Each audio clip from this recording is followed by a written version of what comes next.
Pessoal, boa tarde, então. A gente vai começar a nossa oficina do dia 30 de agosto, né, uma oficina ainda do tipo B, em que a gente vai ter um momento de hora júnior, com alguns problemas que foram selecionados no último treino. E depois a gente vai ter um intervalinho e aí, então, um período para laboratório prático. Eu sei que o clube tem crescido bastante, né, por conta aí também da maratona e o pessoal que vai competir, isso é muito legal. Então, a ideia, especialmente hoje, né, e nesse período que a gente está fazendo esses laboratórios práticos antes da competição, é que vocês usem o período do laboratório prático para poderem praticar, né, e especialmente praticar com o time.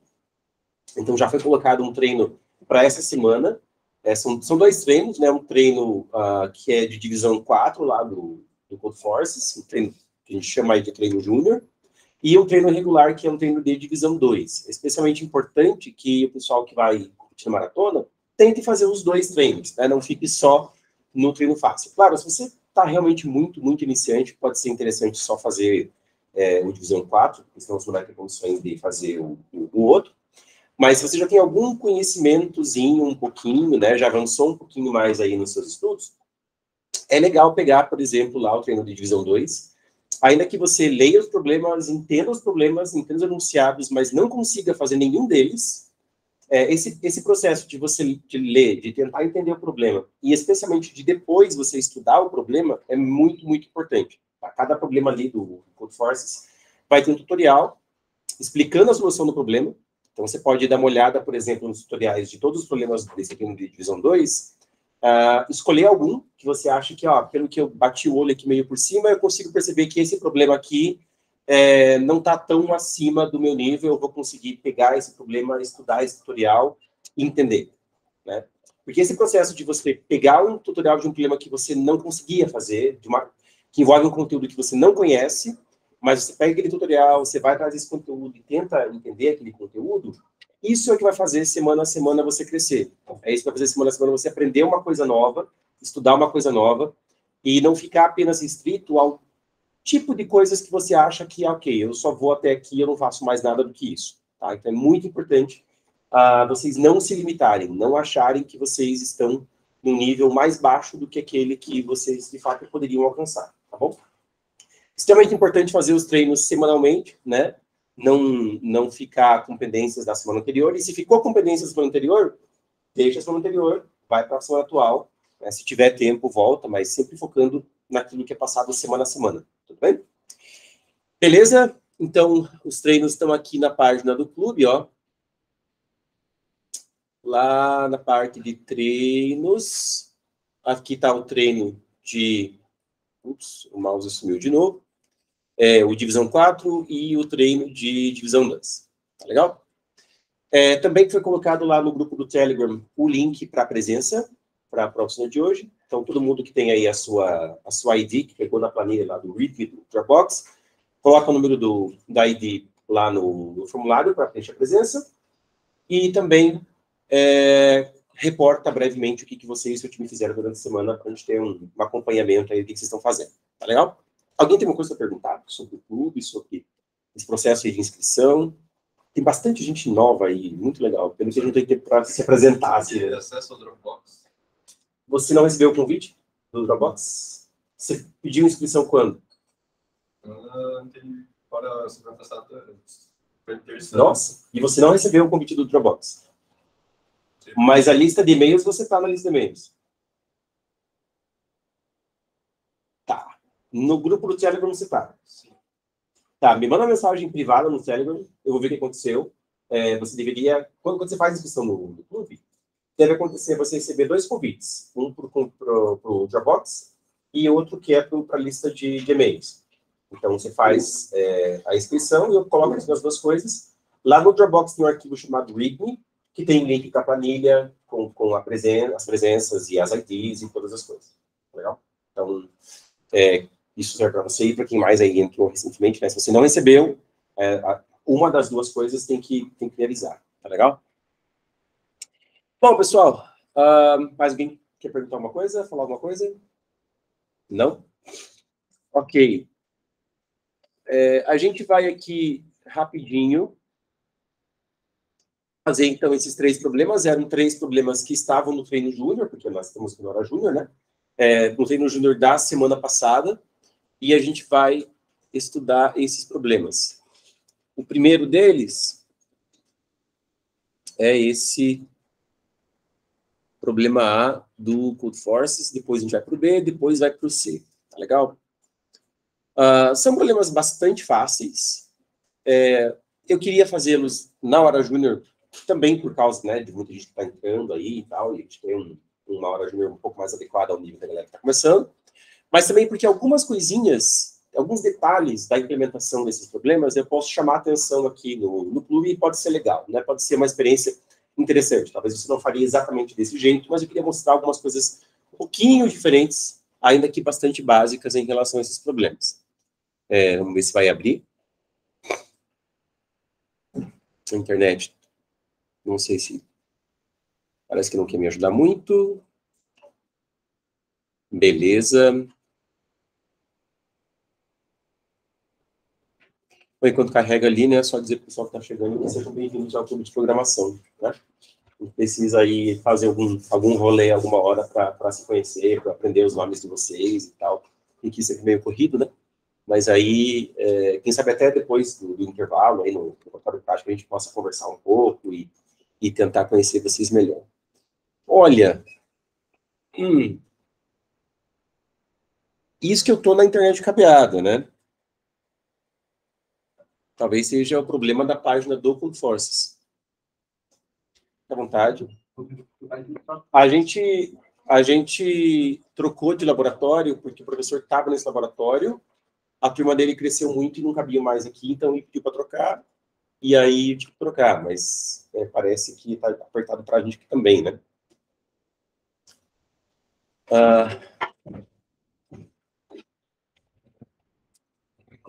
Vamos lá. Oi? Eu não consegui acessar outra foto, eu acho que a internet. A internet, né? Engraçado que, aparentemente, eu estou no Google Meet, está gravando, está transmitindo tudo. Sei lá. Quero só ver como vai ficar a gravação depois, né? E está na cabeada aí também. Ah, no Wi-Fi, né? Ah, o Wi-Fi tá bem ruim. O Wi-Fi é sem funções. Bom, olha só, pessoal. Aqui esse problema fala justamente sobre esse esquema de rating do Codeforces, né? Alguns dos contests das competições que o Codeforces promove separam aí as pessoas que podem, né, tentar fazer a competição de acordo com o seu rating. Então, tem contests que são para divisão 1, divisão 2, divisão 3 e divisão 4. A divisão 1 é quem tem rating maior que 1.900. Divisão 2 é quem tem rating entre 1.600, inclusive, e 1.899. Divisão 3 entre 1.400 e 1.599. E divisão 4 é rating menor ou igual a 1.399. É menor que 1.400. Nesse problema, a gente vai receber um número T, em primeiro lugar, que é o número de casos de teste. Ali no exemplo, da entrada que é dado, né? A gente tem 7 na primeira linha, que é o número de casos de teste que tem que ser processados para aquele exemplo. Na sequência, em cada linha, vem um rating, né? Um número aí entre menos 5.000 e 5.000. E o que você tem que fazer para cada linha é dizer a qual divisão pertence àquele rating. Né? Se divisão 1, 2, 3 e 4, de acordo com os critérios que foram estabelecidos. Tudo bem? Lê o número, processa e diz a que divisão ele pertence. Alguma dúvida? Não é um segredo, né? Para quem está muito começando, às vezes a pessoa vai querer, por exemplo, ler todos os valores, colocar num vetor, colocar no array, e aí processar e aí imprimir a resposta. Né? E é claro que você não precisa disso. Você pode simplesmente ler o valor, processa, imprime. Lê o próximo, processa, imprime, e assim vai. Certo? Você não precisa ler tudo primeiro para depois imprimir tudo. Tá? Então, o primeiro comentário aí a fazer sobre esse problema. Bom, vamos implementar, então.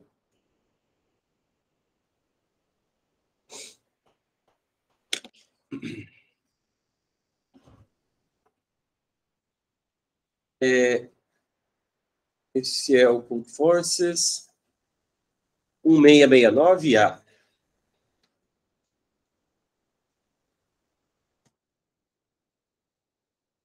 Fazer um código em C mesmo. Eu até vou colocar o cabeçalho no C, apesar de que mesmo em códigos C puro eu coloco o cabeçalho do C++, aquele meta-cabeçalho que inclui toda a STL, mas aqui eu vou colocar até para quem está começando, né, e está acostumado com o cabeçalho do C, o stdio, vou usar o stdio. Tá?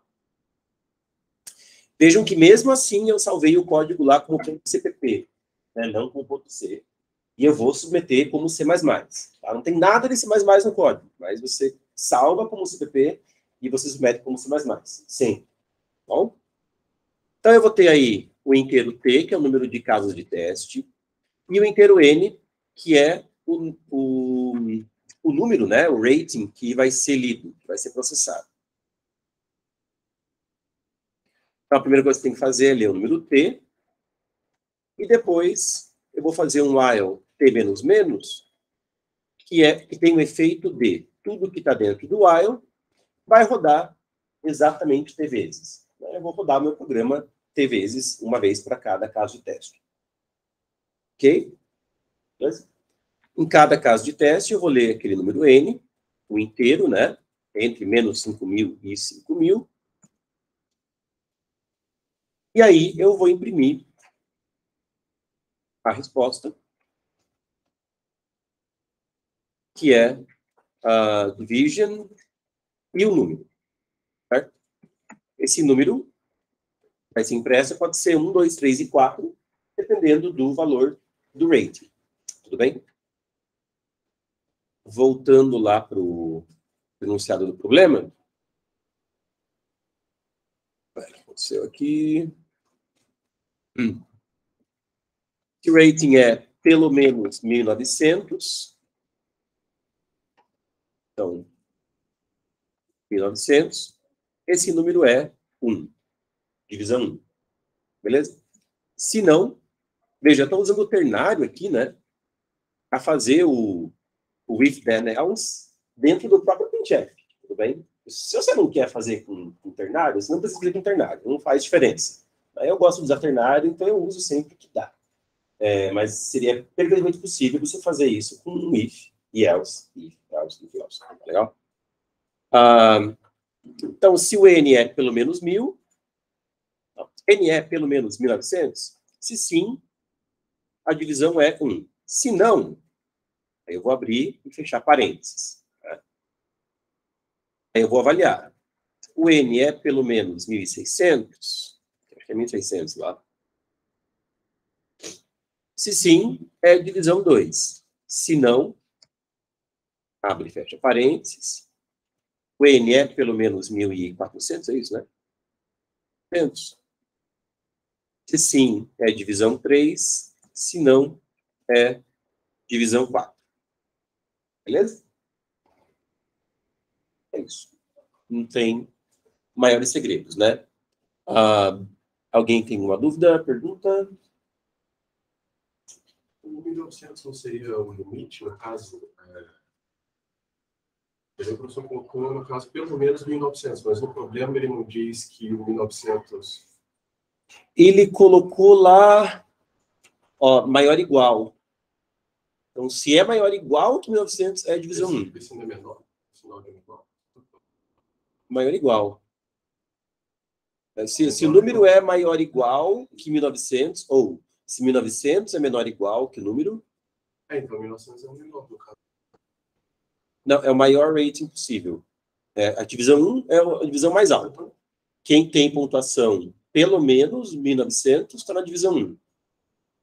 Aí, se não, quem tem a pontuação entre 1.899 e 1.600 está na divisão 2. Beleza? Então, os maiores são tudo divisão 1.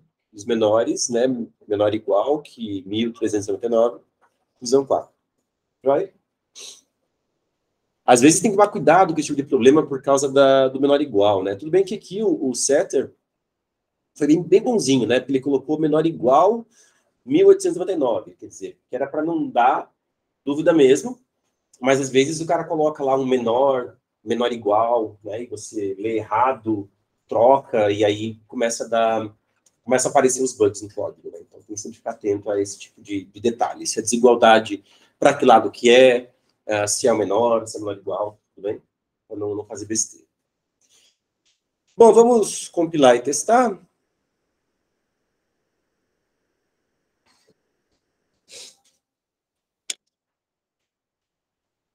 O meu código aqui, ali, né, dei um ls, ele apareceu.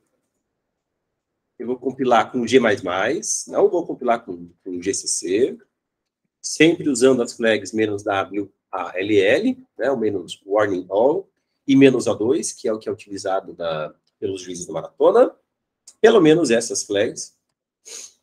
Usando essas flags, você sempre vai ver esses warning do scanf, né, porque o scanf, teoricamente, retorna um número, que é o número de valores que foram lidos por aquela chamada de função, e você não está pegando esse valor, ele está dizendo, oh, você realmente não quer pegar esse valor? Não, não quer, tá? Então, ver os warnings do scanf ali, a gente está acostumado a ver.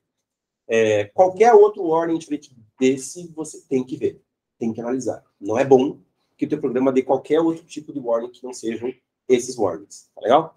Se você não quer ver esses warnings do scanf, você pode até usar a flag -w, no unused result.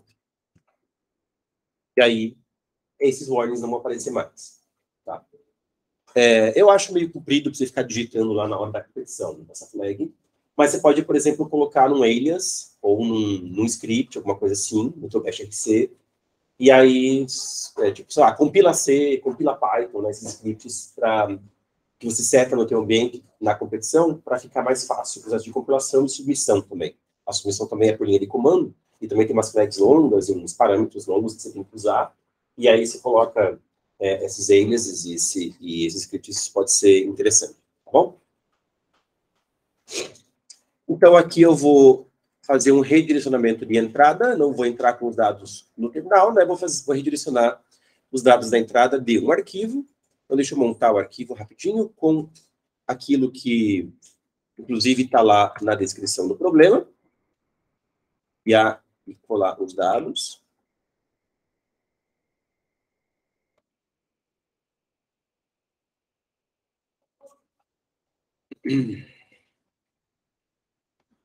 Salvei o arquivo é tmpn. E aí, vou no terminal aqui, rodei o programa 444, são 44321. Né? Aqui eu acho que é o que está lá, inclusive, na descrição do problema. Né? 44321. Então, eu posso submeter o código.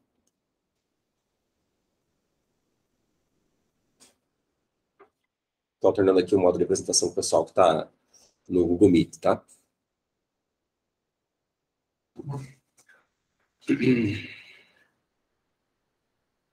Submeter.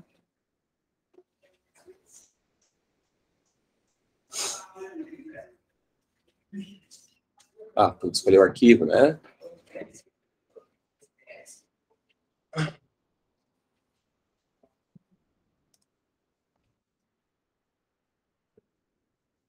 À vontade, se acharem lugar. A gente tá lotado aí, mas... E tem janelas, por acaso, ali. Depois a gente tira uma foto desse laboratório cheio aí, colocar no Instagram do clube, né? E passou, tá? Foi aceito o código. Beleza? O próximo problema aí é o problema B. Bem legalzinho também. E nesse problema é o seguinte, a descrição dele é até que bastante curta, né? A gente adora esses enunciados de problemas em que o setter coloca logo de cara o que você tem que fazer no problema. Tem problemas que não é assim. Você tem que ler uma historinha toda sobre a rainha da Logônia e não sei o quê, blá, blá, blá, para descobrir o que é para fazer no problema. Né? Mas esse problema tem uma descrição que cabe quase numa linha. Acho que se eu desse zoom out... não. Enfim. Cabe numa linha, né? Dado uma sequência de N elementos, é para imprimir qualquer valor que apareça pelo menos 3 vezes na sequência, ou então imprimir -1 se não existe nenhum desses valores que apareçam pelo menos 3 vezes. Tudo bem? Então é só saber, né, se tem algum valor numa sequência de números que aparece pelo menos 3 vezes. Então, vamos tentar interpretar a entrada aqui, né, a descrição da entrada. Primeira linha da entrada contém o inteiro t, que é o número de casos de teste. No nosso exemplo, o número de casos de teste é 7. Cada caso de teste consiste em o inteiro n, que é o número de elementos que vai conter a sequência. E depois, os números da sequência, certo? Por exemplo, aqui, um número vai conter a sequência e esse número é o número 1. 3 números vai conter a sequência e esses números são 2, 2, 2. 7 números vai conter a sequência e esses números são 2, 2, 3, 3, 4, 2, 2, certo? Para cada sequência dessas, a gente vai imprimir um valor que se repita pelo menos 3 vezes. E você tem mais de um valor distinto que se repete pelo menos 3 vezes. Imprima qualquer um. Eu não sei o que eu falo. Imprima qualquer um. Quer dizer, provavelmente, com certeza, né? Esse problema não vai ser avaliado com um diff, como geralmente acontece na maratona, né? O teu programa tem que imprimir uma saída, é feito um diff entre a saída que o teu programa imprimiu e o gabarito dos juízes, certo? Esse problema aqui provavelmente vai ser julgado por juiz especial, né, que é um script que vai processar a saída do seu programa, e esse script vai, então, avaliar se o teu programa imprimiu a resposta correta ou não. É ou um script ou um programa, enfim. Então, é um programa que admite, para uma mesma entrada, mais de uma solução. Então, você precisa imprimir qualquer uma das soluções esperadas. Tudo bem? Beleza. Se não tem nenhum valor que se repete pelo menos 3 vezes, você imprime -1. Aqui, para a primeira entrada, a gente imprime -1, né? Porque só tem um número mesmo na sequência, que é o número 1. Aqui a gente imprime o 2. 2 se repete 3 vezes. Aqui a gente imprime o 2, porque o 2 se repete 4 vezes, né? Aqui tem o 4, que se repete 3 vezes. Aqui tem o 1, tem o 2, tem o 3. E o exemplo está mostrando o 3, mas podia ser qualquer valor. Entre 1, 2 ou 3. E assim por diante. Beleza? Alguma pergunta, observação, comentário? Não? Tá, como que a gente vai fazer... como que a gente vai implementar a solução desse problema? É um problema completamente direto, né? Assim, o que o programa tem que fazer é o que está dito na descrição do problema. Você tem que saber se tem 3 valores que ocorrem... Desculpa, se tem um valor que ocorre pelo menos 3 vezes, né? O enunciado do problema fala em array. Dado um array de n elementos, eu nem preciso de um array, né? Eu posso simplesmente, para cada valor aqui que eu leio, eu incremento a frequência desse valor. Então, inicialmente, todos os valores possíveis começam com frequência 0. Li um valor, incremento a frequência daquele valor, jogo o valor fora. Leio o próximo e assim por diante. Tudo bem? A quantidade de valores possível não é muito grande. Ó, cada valor está restrito entre 1 e n. E o n vai até 2 vezes 10 na quinta. Tudo bem? Então, é ok isso, né? Você poder guardar um array de frequências lá. Uma posição do array para cada frequência. Tudo bem? Então, o array vai ter tamanho, no máximo, 2 vezes 10 na quinta, que é pouca coisa. E aí, cada valor que você lê, você incrementa aquela frequência. Quando algum número atingir frequência pelo menos 3, guarda ele, uma variável de resposta. E depois você vai lá e imprime essa variável de resposta. Tudo bem? Já começa a variável de resposta com -1, porque se ela não for substituída, você vai imprimir -1. Ok? Essa é, basicamente, a solução do problema. Algum comentário, pergunta sobre a solução? Não? Tranquilo? Então, vamos lá, vamos implementar.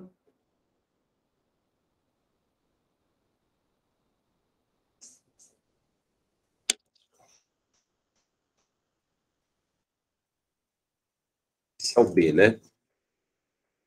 Preciso de um pouco de água. Beleza.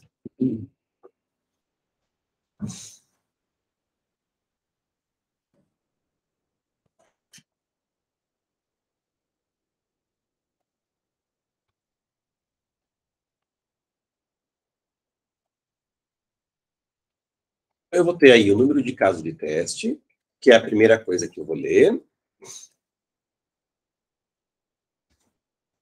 E vou rodar o programa P vezes. Cada vez que eu rodo o programa, eu vou ler o inteiro N, que é o número de elementos na sequência.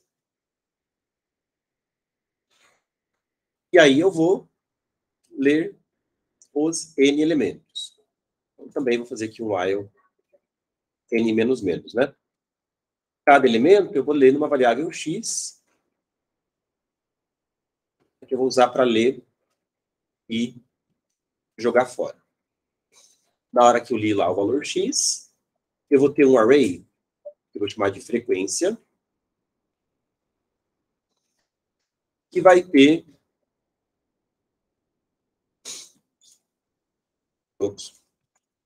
2 vezes 10 na quinta posições.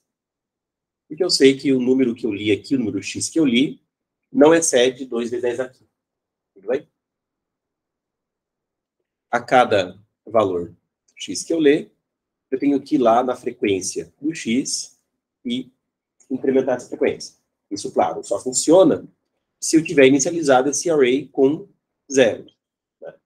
Então, eu preciso inicializar o array com zeros. Cuidado! Isso aqui é o que alguns fariam, né? Eu estou inicializando o array com zeros. Aqui eu estou usando a função main_set. Você pode colocar main_set, uma função da string.h.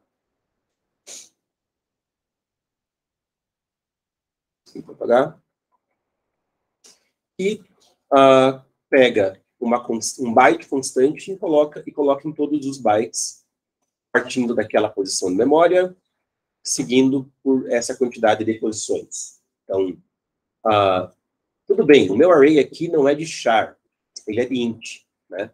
Um int tem 4 bytes. Só que 0, em binário, é todos os bytes iguais a 0. Tudo bem? Igual o -1, né? O -1, como int, são todos os 4 bytes iguais a tudo 1. Né? Tudo 1, tudo 1, tudo 1, tudo 1. Então, para 0 e para -1, você pode usar o main_set para inicializar vetor de int. Não tem problema. Para outros valores, não. Porque daí você vai ter lixo... Bom, vai ter valores esquisitos aparecendo nas posições, né? Tipo, se eu colocasse aqui main_set e o byte 7. O que ia acontecer é que cada int, que tem 4 bytes, os 4 bytes vão receber 7. Né? Então, cada posição do array não teria 7. Você teria 7 mais 7 vezes 10 na oitava, mais 7 vezes 10 vezes 2 na oitava, mais 7 vezes 2 na 16, mais 7 vezes 2 na 24.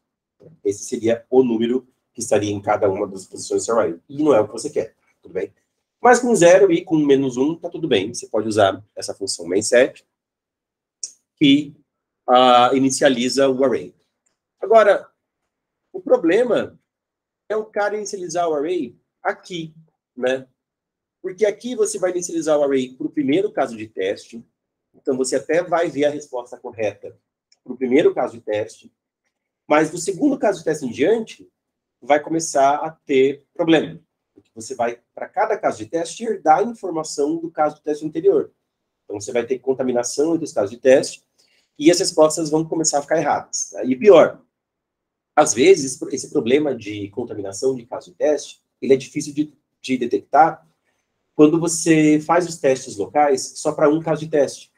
Então, você fez o seu programa, o setter colocou no exemplo de entrada só um caso de teste, você pegou esse um caso de teste, rodou o programa, não viu erro, e aí, na base de entradas do juiz, que é para vários casos de teste, vai dar errado. Né? Até uma dica aí para o pessoal é que quando vem só um caso de teste para um problema que tem múltiplos casos de teste, que você copie, duplique esse caso de teste, só para garantir que não está tendo aí contaminação entre os casos de teste. Tudo bem?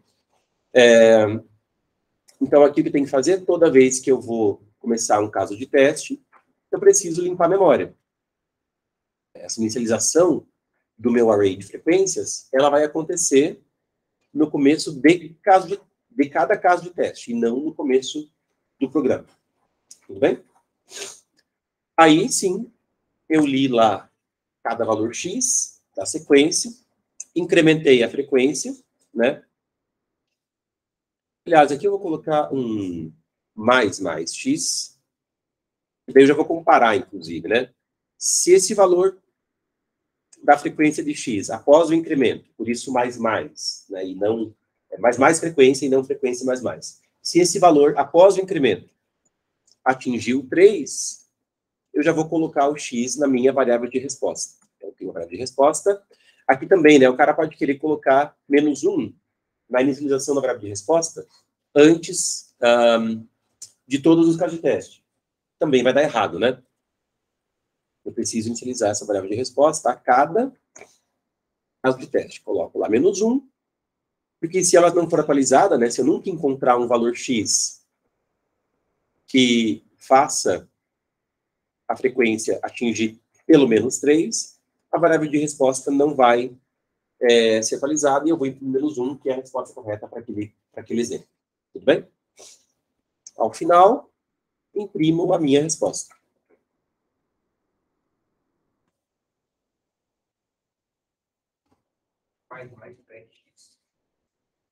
Então, né, eu quero incrementar a frequência de X. Então, se eu li lá o valor 2, incrementa. Se eu li o valor 3, incrementa a frequência do 3.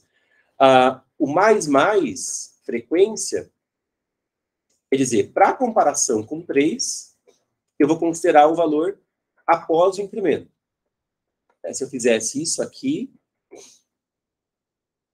o valor que seria considerado para comparação seria o valor antes do incremento, que não é o que eu quero. Eu quero primeiro incrementar para ver se eu atingir pelo menos 3 de frequência para aquele valor X. Tudo bem?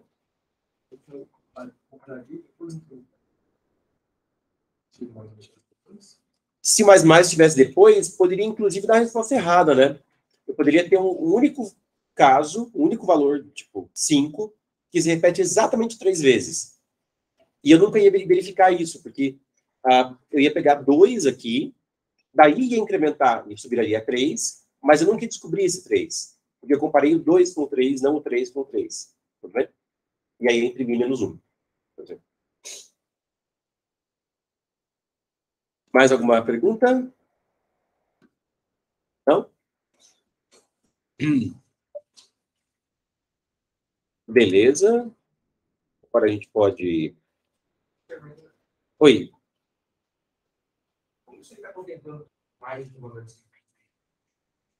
Ele vai pegar o último que atualizar a variável de resposta. Você pode pegar qualquer um. Se tem mais de um valor que se repete pelo menos 3 vezes, pega qualquer um. Qualquer um. Qualquer um. Eu achei que tinha que ser os 3. Não. Qualquer um. Qualquer um. Então, o último valor que atualizar a variável de resposta é o que vai ser impresso. Legal?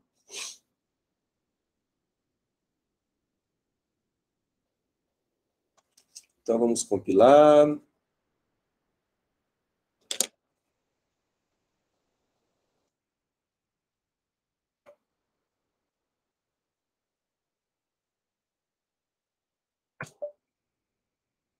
Reclamou do scanf. Vou pegar a entrada.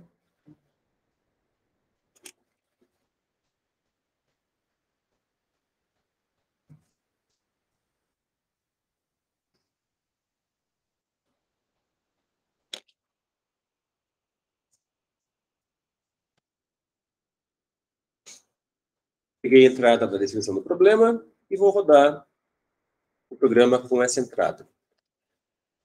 -1, 2, 2, 4, 3, -1 e 4, que é a resposta.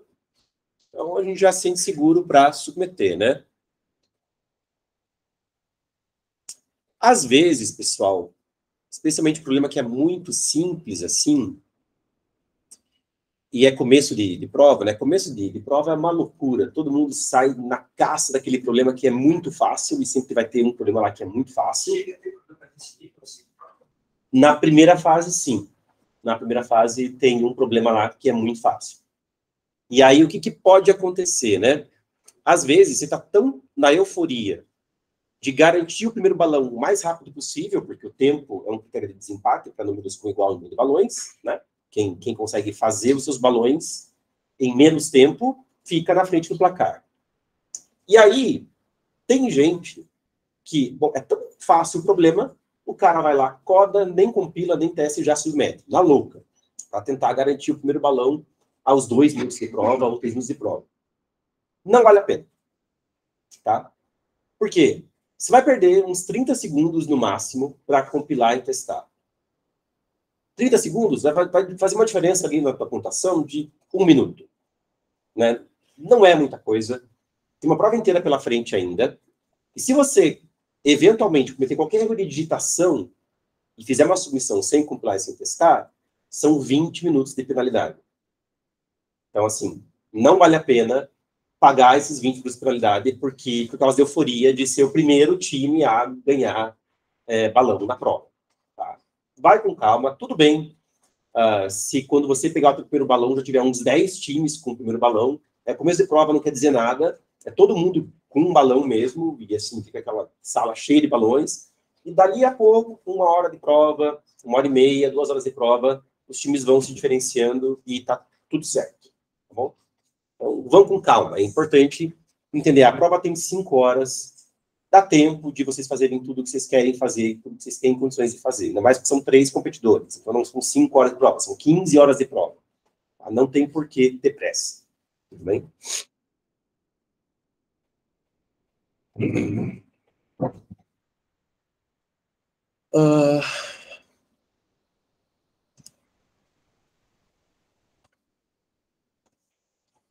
E eu estou no lugar errado, para variar, é o PMP do clube.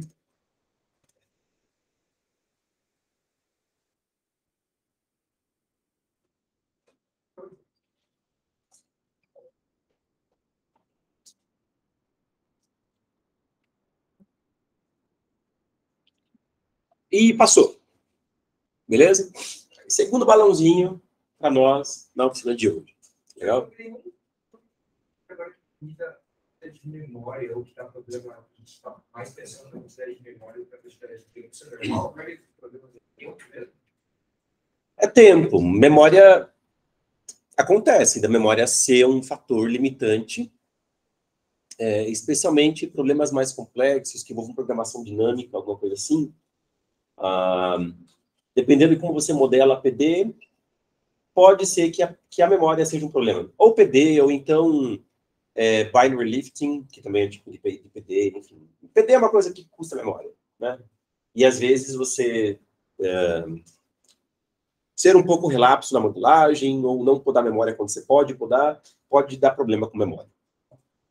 Mas geralmente tempo é, claro, o principal na maratona. Mas memória é um fator sim.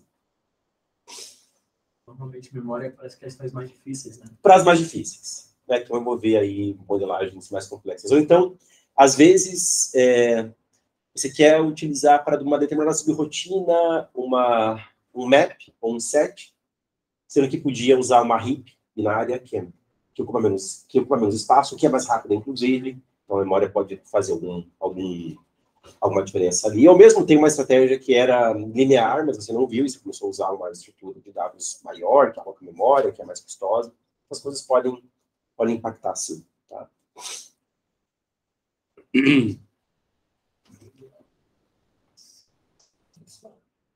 Alguém ia falar alguma coisa? Oi. Para quem não sabe inglês, tipo, usar os dados do site dá uma diferença? Eu nunca vi o nível das traduções do Google Tradutor para problema de programação competitiva. Assim, é muito importante vocês aprenderem inglês, óbvio, né? No ramo de informática, de computação, você tem que saber inglês, é requisito, então tem que ir atrás. Na maratona, A primeira fase é em português, a prova é em português. A segunda fase, a prova já é em inglês. A final brasileira, a prova é em inglês. Porque é a mesma prova que é aplicada ao mesmo tempo, no mesmo dia, no Brasil e em todos os países da América Latina. E a prova inteira é em inglês. A final mundial também, a prova é em inglês. Eu recomendo que vocês pratiquem ler problemas em inglês.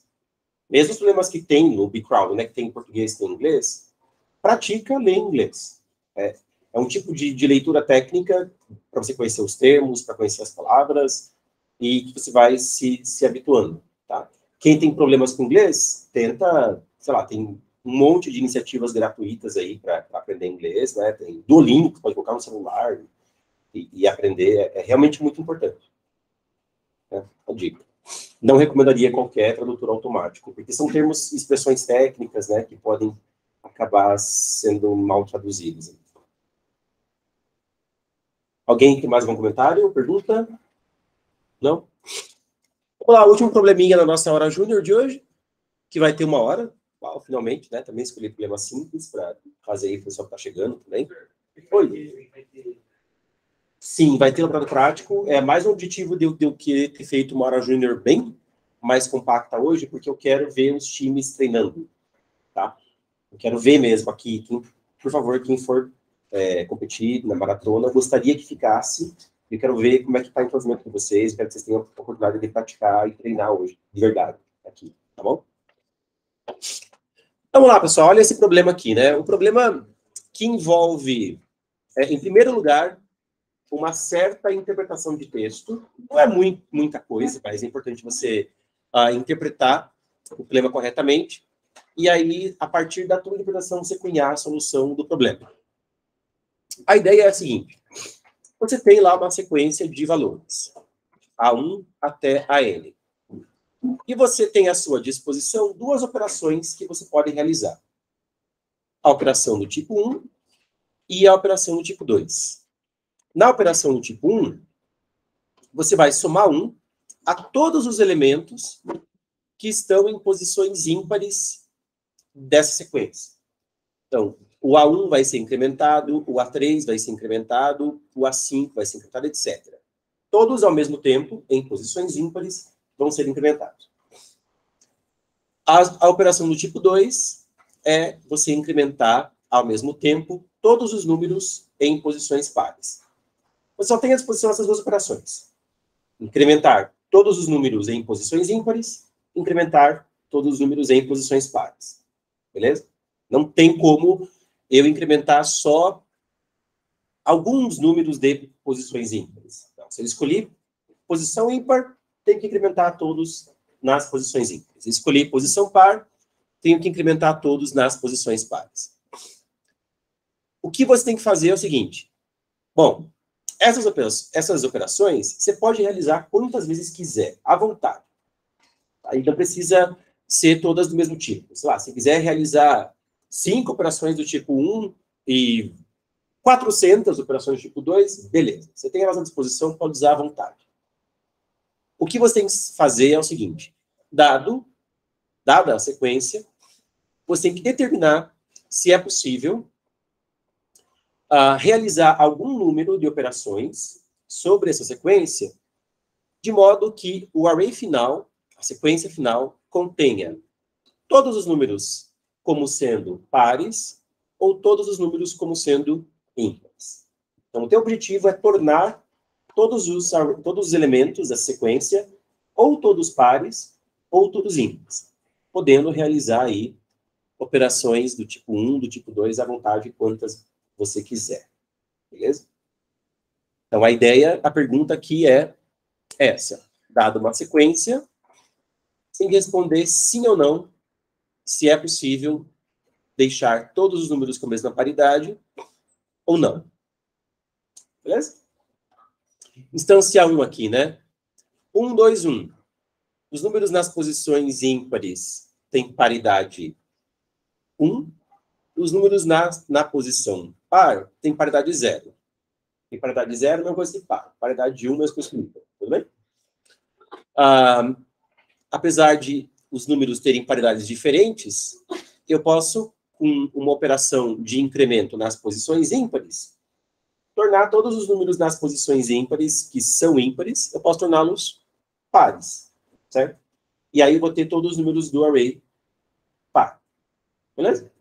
Ou então até posso, se quiser, tornar esse 2 um 3. E aí todos os elementos vão ser ímpares, beleza? Aqui, 2, 2, 2, 2, 3, eu respondo não. Porque veja que eu não tenho o que fazer, né? Eu tenho como deixar ou todos os números do array ímpares ou todos pares. E por que eu não tenho o que fazer nesse caso? Por que eu realmente não consigo? Alguém tem uma explicação para mim? Porque inicialmente os números, nesse caso, pares, um deles é ímpar e o outro é par. Seria o que você ia falar também? Se eu olhar aqui nas posições pares, ó, o 2 e o 3, né? Esse 2 e esse 3. Um deles é par, um deles é ímpar. Então, qualquer operação que eu realize sobre os números nas posições pares, um deles vai ficar par, o outro vai ficar ímpar. Eles vão ficar alternando entre par e ímpar, mas eu nunca vou conseguir deixar os dois com a mesma paridade. Tudo bem? Então, veja, a gente já conseguiu inferir, né, uma caracterização dos arrays, que são as instâncias positivas do problema, e daqueles que são as instâncias negativas, certo? Uma sequência de elementos aqui vai ser uma instância negativa, se e somente se. E qual que é a caracterização? Ó, uma instância aqui do problema vai ser uma instância negativa, se e somente se eu tiver o quê? Como é que eu sei que a resposta é não? Paridades diferentes. Paridade. Muito bem. Se eu tiver números de paridade diferente, pertencendo aí a posições de mesma paridade. Aí a resposta é não. Se não, a resposta é sim. Né? Se todos os números em posições pares do array tiverem a mesma paridade e todos os números em posições ímpares do array tiverem a mesma paridade, a resposta é sempre sim. Ainda que a paridade das posições pares, ainda que a paridade dos números das posições pares seja diferente da paridade dos números nas posições ímpares. Beleza? Joia? Paridade. Par e fazem diferença. Não fazem diferença um para os outros, né? O que vai ser impeditivo mesmo é se eu tiver em posições de mesma paridade, números de paridades diferentes. É isso que vai importar. Vai? Então, a nossa solução vai ser implementar isso que eu falei, né? Essa solução. Eu preciso ter duas variáveiszinhas aí que vão controlar a paridade dos números em posições ímpares e dos números em posições pares. Tudo bem? Só para verificar se cada número está respeitando a paridade que é esperada para a sua posição. Se tiver um número que não respeita a paridade dos números que já foram processados em posições daquela mesma paridade, eu já sei que a resposta é não. Beleza? Joia. Então, vamos lá, vamos implementar.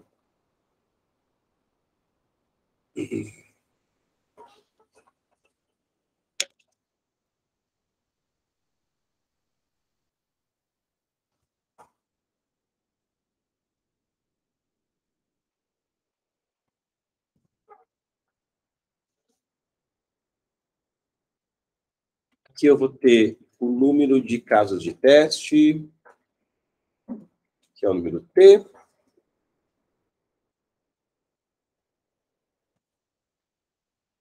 Cada T que eu leio, rodo o programa T vezes.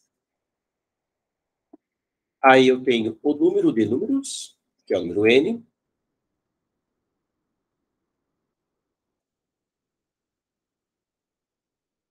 E eu vou ter aqui, pessoal, dois números que eu vou chamar de P. Eu vou ter o P0 e eu vou ter o P1. Eu vou criar um array com duas posições aqui, tá? O P0 eu vou usar para guardar a paridade dos números em posições ímpares nesse array. E o P1 eu vou usar para guardar a paridade dos números em posições ímpares do array. Bem? Os dois primeiros números que eu ler já vão determinar qual que é a paridade que eu espero para as posições pares e para as posições ímpares. Joia? Veja que cada número que eu leio, cada número X que eu leio, eu posso ler e jogar fora. Né? Leio, vejo a paridade e jogo fora. Beleza? Então, eu vou ler esse número X 2 vezes.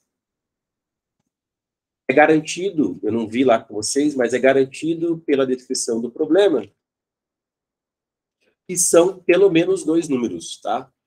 Ó, o N aqui é pelo menos 2. Mas, assim, teria que olhar esse detalhe, né?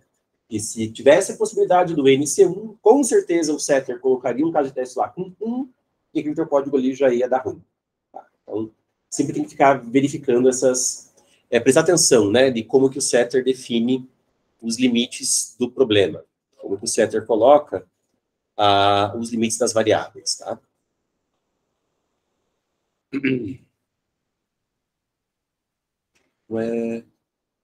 Ok.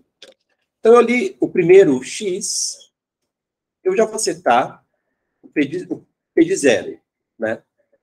Eu vou setar o P de 0 como sendo a paridade do número X, que é o resto da divisão de X por 2. Né? Ou quem gosta de fazer operação bit a bit, tipo eu que adoro, você pode colocar E comercial 1, né? Faz o E bit a bit com 1. Isso pega o último bit de X, que é a paridade dele, é o resto da divisão dele por 2, anyway. Certo? É a mesma coisa. Eu vou pegar essa linha aqui de cima, copiar e colar. Código sem muita higiene, mas tudo bem. Deixa assim mesmo. Então, eu não preciso fazer códigos super mega lindos na maratona para colocar em quadros, né? A gente quer fazer códigos que resultem em balão. Então, é importante manter o código bonitinho e bem organizadinho para você poder debugar.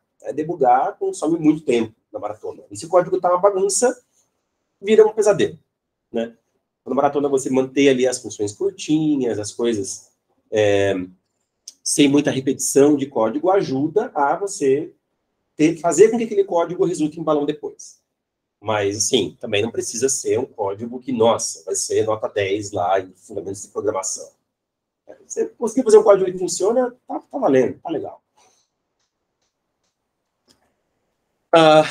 Depois que eu já li os dois primeiros números, eu vou descontar, inclusive, esses dois números que eu já li do N, e vou ler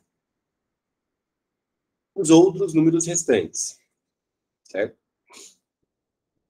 Cada número que eu ler,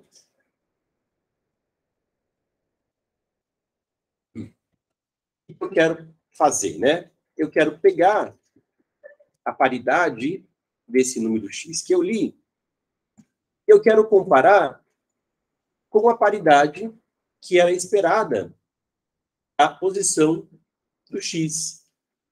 Mas então eu preciso saber da posição do X, né? Se ele está numa posição par ou numa posição ímpar. Então, ter colocado esse y ou n menos menos aqui não foi uma boa ideia. Eu vou fazer diferente. Eu vou fazer o seguinte. Vou fazer um for mesmo. Começando da posição 2, porque as posições 0 e 1 eu já considerei. E indo até n-1. Né? n-1 porque eu comecei a contagem no 0, né? Então, por isso que o for aqui é i menor que n. Beleza? Então, de acordo com a paridade do i, eu sei se o número x está em posição par ou posição ímpar.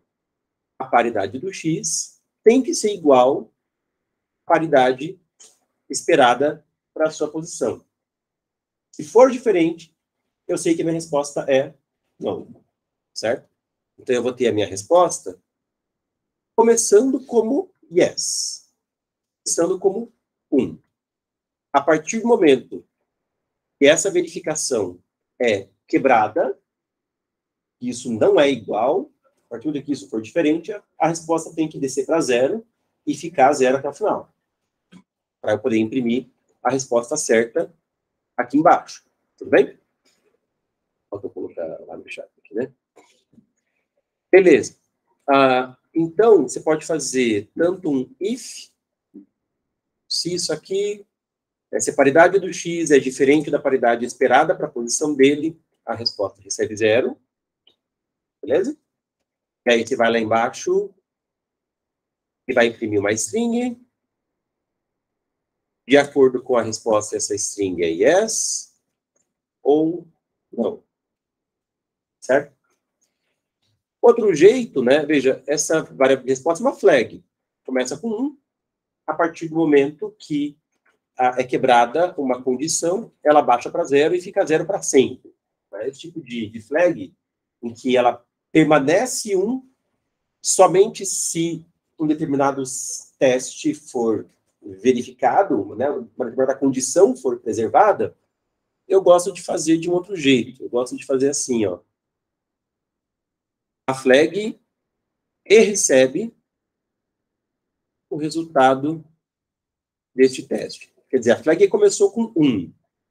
E para ela continuar com 1, esse teste tem que dar verdadeiro. Né? Esses dois valores têm que ser iguais. A paridade do x tem que ser igual à paridade esperada para a posição i, para a flag continuar com 1. Eu acho que é um e, né? É um e recebe. Estou pegando o valor da flag e fazendo um e com o resultado daquele teste. Tudo bem? Então, eu acho, sei lá, para mim, códigos assim, eu gosto mais. Uma questão de estilo, eu acho que o código fica um pouquinho mais limpo do que um monte de ifs e tal. Mas se você quiser usar o if também, não tem problema nenhum. Tá? Não é esse tipo de prática de programação que vai fazer o código ser mais eficiente na maratona e passar no time limit. E se você faz um código que é mais cheio de if e tal, não vai passar. Não é esse tipo de otimização que a gente quer em códigos para maratona. Tá? Não deveria fazer diferença esse tipo de estratégia de implementação.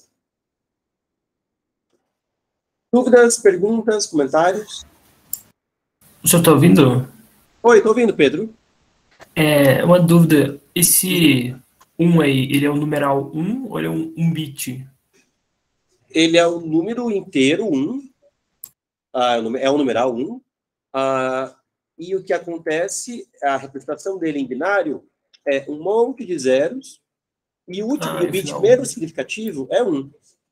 Então, quando eu faço um e bit a bit com um número x, por exemplo, o que acontece é que esse 1 ele atua como uma máscara que filtra só o bit menos significativo, que vai ser 0 se o número for par, ou 1 se o número for ímpar. Então, isso tem o efeito de pegar o resto da divisão do número por 2. É a mesma coisa que se eu fizesse percento 2, né? Assim como se fosse, deixa eu ver aqui em cima, ó. Se eu fizer x e bit a bit 3, isso é a mesma coisa que x mod 4, né? Porque 3 em binário é 1. Eu estou pegando os 2 bits menos significativos do número, e é justamente o resto da divisão do número por 4. É uma máscara que está filtrando ali os 2 bits menos significativos. Né? Se meu número é, por exemplo, 10101, né? Esse número é o 21, certo? Certo, né? É o 21.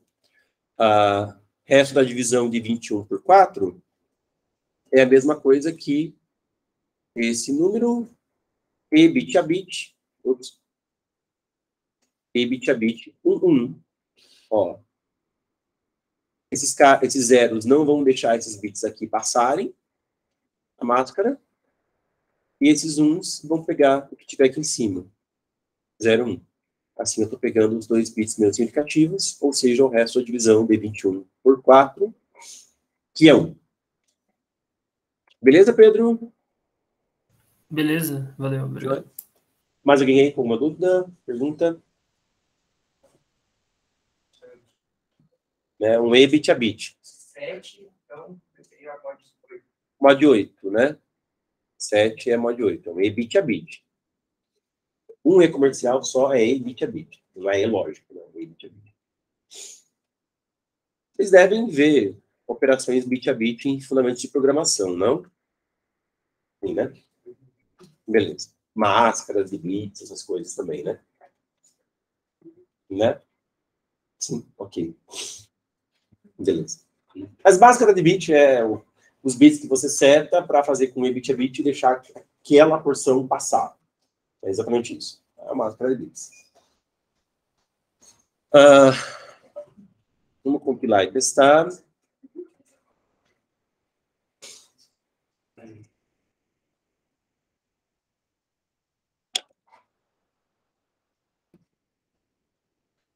Certo. Esse é o C.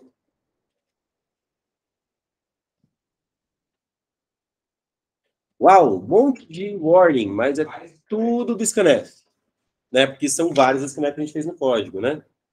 Deixa eu até ter certeza aqui que é só do scanf que ele está reclamando. Sim, é só do scanf que ele está reclamando. Vou pegar uma entrada lá da descrição do problema.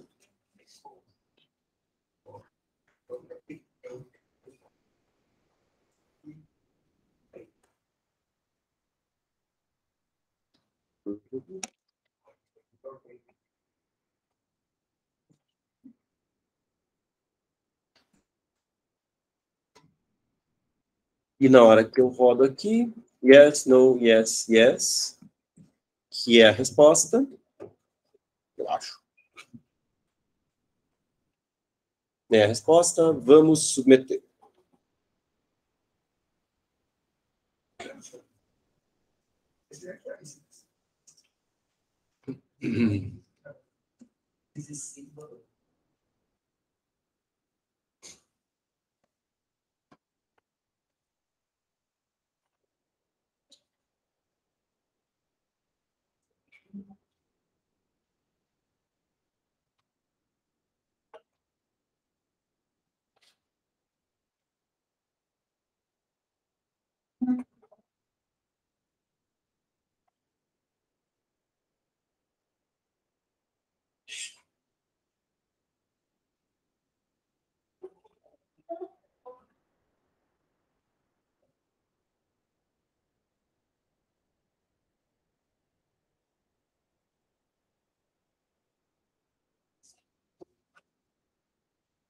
Está na fila.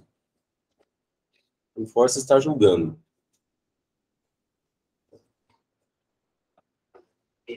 Uau, está na fila.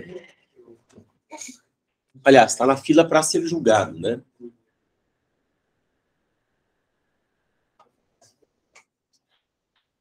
Vou dar um F5. E aí, passou. Beleza, pessoal? Obrigado. Agora são 5h45. A gente volta às 6h05 ou 6 horas, tá? A gente volta às 6 horas para vocês começarem aí a praticar, treinar, quem quiser ficar uma hora para praticar.